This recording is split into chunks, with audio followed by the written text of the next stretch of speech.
খাবে না থাকলে নাই বাস। এই দেখ ইচ্ছা মতো খায়া গরুর মতো, বিবির কথা মনেও থাকে না। মাশাআল্লাহ অনেক বর্ণনা। রাসূল সারিদ পছন্দ করতেন, ছোট্ট ছোট্ট গোস্তের টুকরা ঝোলের ভিতরে দিয়ে রুটি চুবিয়ে খেতেন রাহমাতাল লিল, এটাকে বলা হয় সারিদ।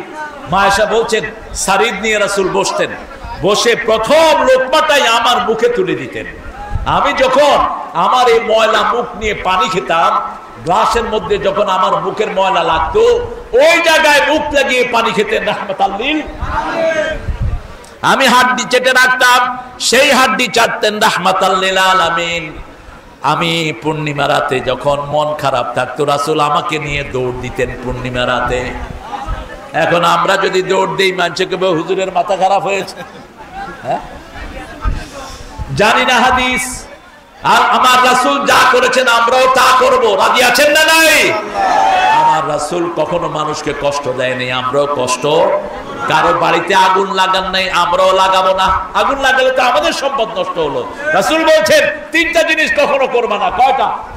কখনো কোনো সম্পদ নষ্ট করবা না। একটা বাড়ি আপনি আগুন লাগালেন, আগুন লাগালে তো বাড়িটা নষ্ট হয়ে গেল, ঠিক না ঠিক? আর যদি এই বাড়িটা থাকতো, যে অবৈধ ছিল সে চলে যাবে, বৈধ লোকেরা থাকতে পারবে, ঠিক না ঠিক? একটা দোকান, একটা ঘর, একটা গাড়ি আপনি নষ্ট করবেন না কখনো, আপনি সময় কখনো নষ্ট করবেন না, আপনি ইবাদত কখনো নষ্ট করবেন না, আপনি যে কোনো সম্পদ আপনি হেফাজত করবেন। আমি চলে যাব না না, হ্যাঁ আলহামদুলিল্লাহ। আমাদের প্রিয় প্রিয় নেতা এখন যাচ্ছেন, মেহমান আসছে, মেহমানকে রিসিভ করার জন্য। আমরা ইনশাল্লাহ আজান পর্যন্ত থাকবো, রাজি আছেন তো? আজান কখন হয়? আচ্ছা যখন হয় হোক। 13 বছর রাসূল কোথায় ছিলেন বলেন? রাসূলের নবুয়তে জীবন হলো 46 বছর। টোটাল কর্মজীবন কত বছর? 46 বছর। নবুয়তের আগে 13, আগে 13, পরে 13 না, নবুয়তের আগে 23, পরে 23। যেমন রাসূল সাল্লাল্লাহু আলাইহি ওয়াসাল্লাম 17 বছর বয়সে তিনি দল গঠন করলেন, দলের নাম হলো হেলফুল ফুজুর। এই দল তিনি গঠন করে সব যুবকদেরকে একত্রিত করলেন, কেউ যেন অনাহারে না মরে যায়, কেউ যেন কারো উপর অত্যাচার না করে। আপনি রাস্তাঘাটে একজনকে মারবেন, এটা কখনো ইসলাম সমর্থন করে না। আপনি কারোর মারতে হলে আগে নিয়ম লাগবে, আপনি আন্দাজে কারো উপর হাত তুলতে পারবেন না। রাসূল সাল্লাল্লাহু আলাইহি সাল্লাম নবুয়তের আগে 23 বছর চেষ্টা করলেন মানুষের সুখ আনার জন্য। তিনি জীবনে একটা মিথ্যা কথাও বলেন নাই, তিনি জীবনে কখনো কাউকে গালি দেন নাই, তিনি জীবনে কখনো কাউকে মারেন নাই, কোন মুরব্বির দিকে চোখ গরম করে তাকান নাই, কোন শিশুর গায়ে আঘাত করেন নাই। আমরা এগুলো করব? আমাদের অনেক ভাইয়েরা স্কুলে বাচ্চাদেরকে মারে, আছে না নাই? মাদ্রাসায় মারে, এটা নিষেধ, ওটা রাসূলের উম্মত না। রাসূল বলছেন মাল্লাম ইয়ারহাম সগীরানা ওয়ালাম ইউআক্কির কাবীরানা লাইসা মিন্না। যে শিশুকে আদর করে না, মুরব্বিকে শ্রদ্ধা করে না, সে কখনো আমার উম্মত হতে পারে না। রাসূল সাল্লাল্লাহু আলাইহি ওয়াসাল্লাম কখনো হাঁটুর উপর কাপড় তোলেন না, আমরাও তুলবো না। বুঝেন তো কথা? তবে খেতে গেলে কোসা মারতে পারবো। এটা কি কর? ওই যে এমনি করে যে কাঁচা দেয়, লেংটু লেংটু লেংটু লেংটু দেন তো আপনারা? এই যে লেংটু যারা দেয় এটা রাসূলের সুন্নতের খেলাফ। আপনি হাঁটুর উপরে কাপড় তুলতে পারবেন না। শরীরটার মালিক আমি না, মালিককে। মালিককে? আপনি মালিক হলে তো আপনি বুড়া হতেন না, আপনি মালিক হলে তো আপনার দাঁত পড়তো না, ঠিক না ঠিক? আমি বসে থাকি, আমার চুল পড়ে যায়, দাঁত পড়ে যায়, বুড়ো হয়ে যায়, ঠিক না ঠিক? অতএব এটা চালাচ্ছেন কে? পরের জায়গা পরের জমিন, আমি তো সেই ঘরের মালিক নই। ঘরের মালিক একজন, তিনি কে? সে আল্লাহ রাব্বুল আলামিন বলছেন এই শরীর তোমার নয়, তোমার নখ আমি বাড়াই, তোমার চুল আমি বাড়াই, তোমার মোষ আমি বাড়াই, কিন্তু চোখের ভুরু আমি বাড়াই না। চোখের ভুরু বাড়াই না। চোখের ভুরু যদি বাড়তো আপনারা দেখতে পারতেন? আপনার ছেলেকে বলতেন এই ভুরু খুলে দে তো, আমি একটু দেখে নেই। কিন্তু চোখের ভুরু কদ্দরনাহু তাকদীরা, একটা নির্দিষ্ট মেজারমেন্টে এসে এটা থেমে যায়, এটা আর বাড়ে না। মোষ বাড়ে, মোষকে ছোট করতে হয়। রাসূল বলেছেন আমি মোষ ছোট করি, তোমরাও ছোট করো। মোষ মোটা করে রাখে মুশরিকেরা, তোমরা মোষ মোটা করে রাখবা না। তোমরা দাড়ি ছেড়ে দাও, আমরা দাড়ি ছেড়ে দেব। ঠিক না ঠিক? রাসূল সাল্লাল্লাহু আলাইহি ওয়াসাল্লাম শরীর ঢেকে রাখতেন, আমরাও শরীর ঢেকে রাখবো। রাসূল সাল্লাল্লাহু আলাইহি ওয়াসাল্লাম কারো সামনে যেতে কখনো খালি গায়ে যেতেন না, কখনো না।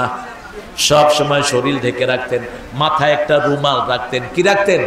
রুমাল। মাথায় তেল দিতেন খুব। চুল কখনো ছোট রাখেন নাই। 3 পদ্ধতিতে চুল রাখতেন। রাহমাতাল লিল লিম্মা জিম্মা। এই গাদা, এই কথা কসকে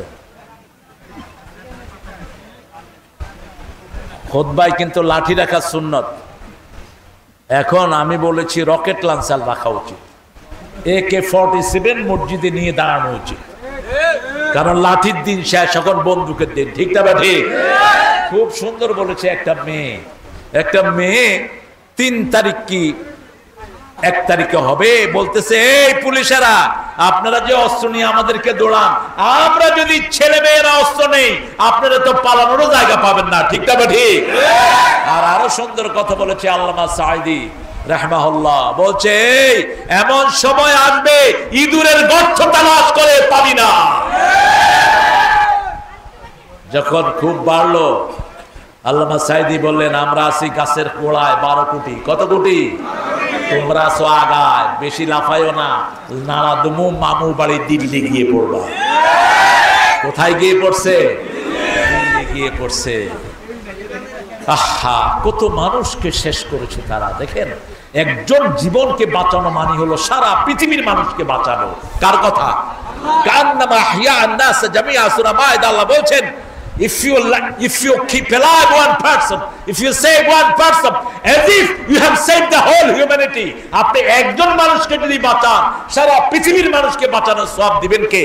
আল্লাহ। আর একজনকে যদি অবৈধভাবে হত্যা করেন, সারা পৃথিবীর মানুষকে হত্যার গুনাহ আপনার আমলনামায় দান করবেন কে?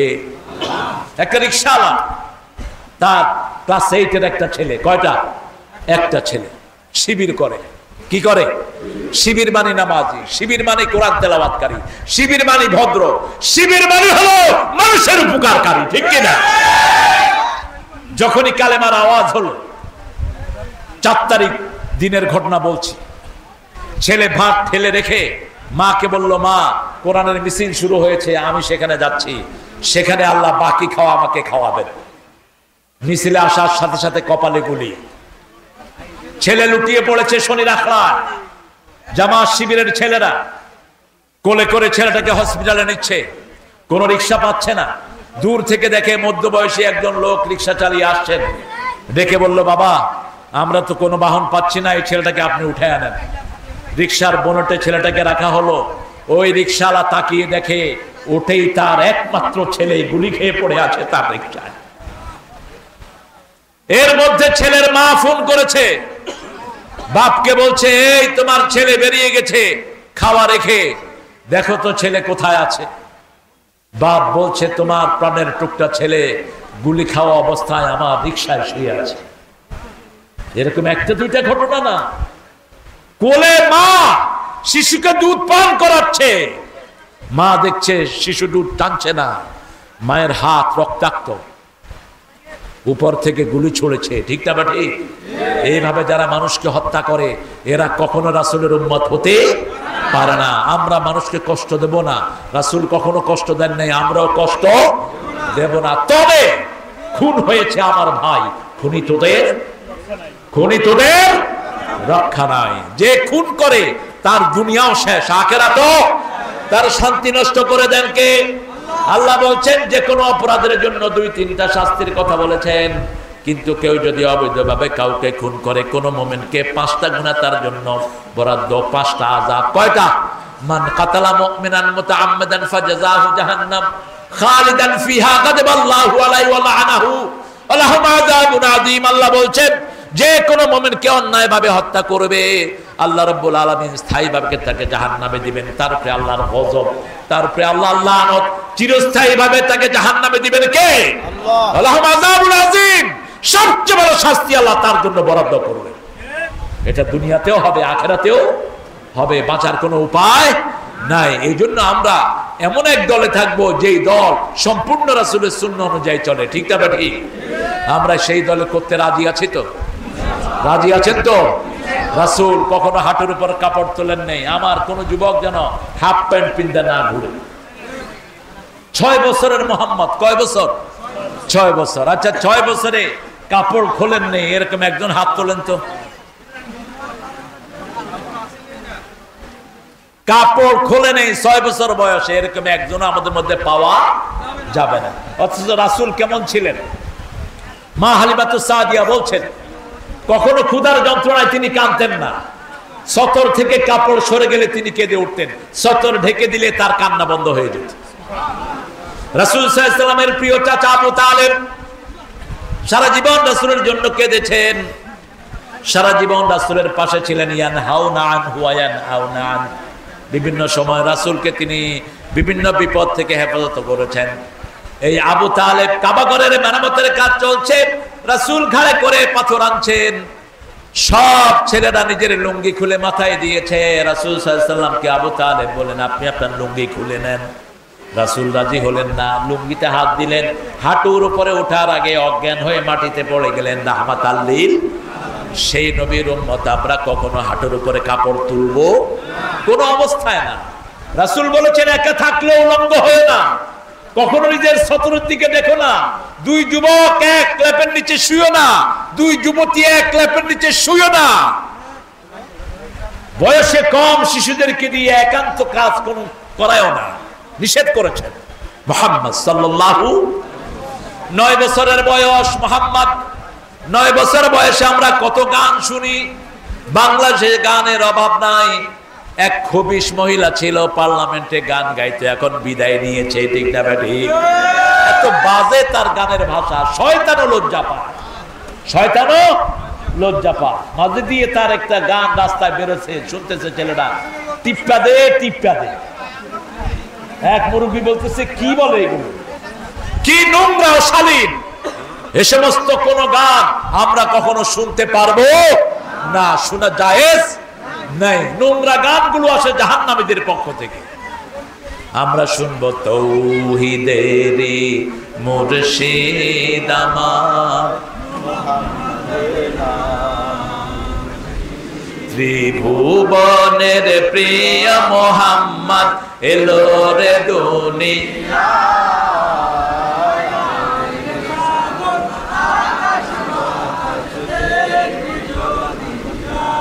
নবী মোর পরশমণি, নবী মোর সোনার খনি। জপতে হবে কার নাম? এখানেই ভুল। নবী মোর পরশমণি, নবী মোর সোনার খনি। আল্লাহর নাম জপে যে জন সেই তো দোজাহানের ধনী। জপতে হবে কার নাম? আল্লাহর নাম। রাসূল 9 বছর বয়স, বন্ধুরা ধরে নিয়ে গেছে গান শোনার জন্য। রাসূল 2 কথা বলতেন, আমি মূর্তি ভাঙার জন্য এসেছি, ওরা 400 কোটি টাকার মূর্তি বানিয়েছে। ঠিক না বাটি? যদি এক বেয়াদবের মূর্তি 400 কোটি টাকার, কয়শো কোটি? 400 কোটি। ঢাকা ভার্সিটি গুলো এখনো ভাঙা হয়নি, 365 মূর্তি তারা ঢাকা ভার্সিটিতে বানিয়েছে। মূর্তির সাথে আমাদের কোনো সম্পর্ক, বাজনার সাথে আমাদের কোনো সম্পর্ক। রাসূলের বন্ধুরা ওনাকে নিয়ে গেছেন গানের আসরে, রাসূল সাল্লাল্লাহু আলাইহি ওয়াসাল্লাম ঘুমিয়ে পড়েছেন। গানের আর কোনো আওয়াজ তার কানে প্রবেশ করেনি। সারা রাত ঘুমিয়েছিলেন বালুর উপর। যখন মরুভূমিতে রোদ উঠেছে তখন সেখান থেকে তিনি উঠেছেন। সেই রাসূল সাল্লাল্লাহু আলাইহি ওয়াসাল্লাম কোনো অশ্লীল গান শুনে নেই, বাজে গান শুনে নেই। আমরাও শুনবো। আমরা শুনবো কোনগুলো? রাসূল আমার ভালোবাসা, রাসূল আমার আলো আশা, রাসূল আমার প্রেম বিরহের মূল আলোচনা,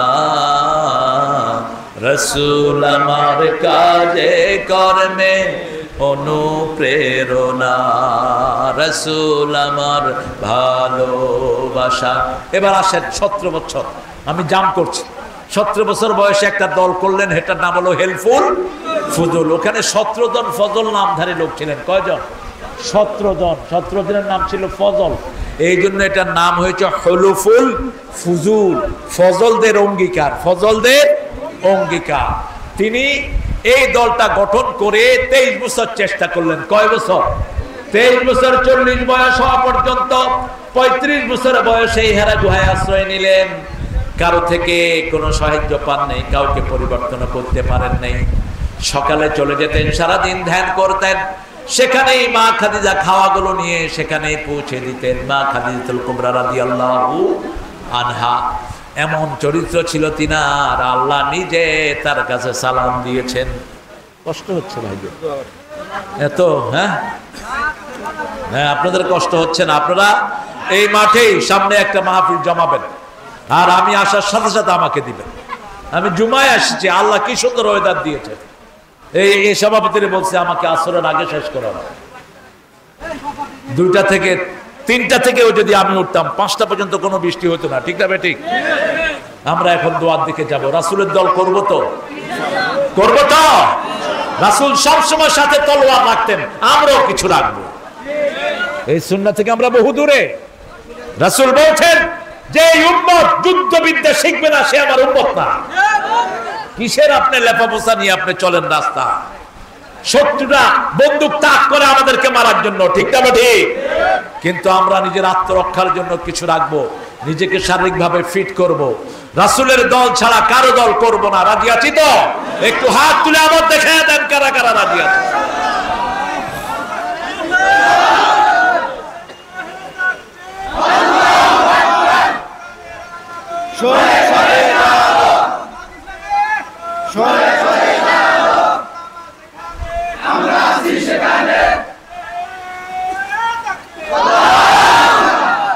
اللهم آمين. لا إله إلا هو الحليم سبحان رب العرش العظيم. اللهم صل وسلم على نبينا محمد وعلى آله وصحبه أجمعين. ربنا ظلمنا أنفسنا وإن لم تغفر لنا وترحمنا لنكونن من الخاسرين. এই বাংলাদেশের সবচেয়ে মজলুম দল, নেতারাও মজলুম, কর্মীরাও মজলুম। বাংলাদেশ জামাত ইসলামী 2 নম্বর বাংলা ইউনিয়ন শাখার উদ্যোগে এই বিশাল সিরাতুল নবী থেকে উল্লাপাড়ার এই প্রান্ত থেকে হাজার হাজার নরনারী বৃষ্টির ভিতরে হাত তুলেছি। আমাদের জীবনের গুনাহগুলো তুমি মাফ করে